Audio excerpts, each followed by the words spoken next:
Congress సర్కార్పై BJP నేత Eleti Maheshwar Reddy fire అయ్యారు. ప్రజాధనాన్ని దోచుకోవడానికి Hyderabad industrial lands transfer policy తీసుకొచ్చిందని ఆరోపించారు.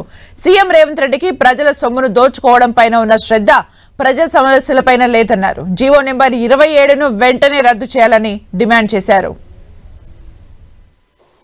భూ బకాసురులు రాజ్యం వెళ్తున్నారనడానికి ఈరోజు Hyderabad industrial land transformation HILT policy నిదర్శనంగా భావించాలి.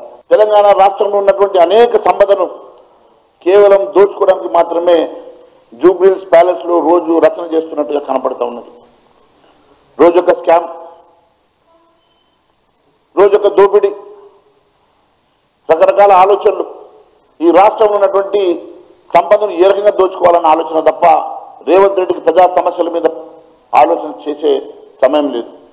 ఇష్టానుసారంగా మీరు జీవోలు తీసుకొచ్చి రాత్రికి రాత్రి ఈ రాష్ట్రంలో ఉన్నటువంటి సంపదను కొల్లగొట్టాలని మీరు ఆలోచన చేస్తే ఎట్టి పరిస్థితుల్లో ఊటుకునే సమస్య లేదని చెప్పేసి నేను తెలియజేస్తా ఉన్నాను.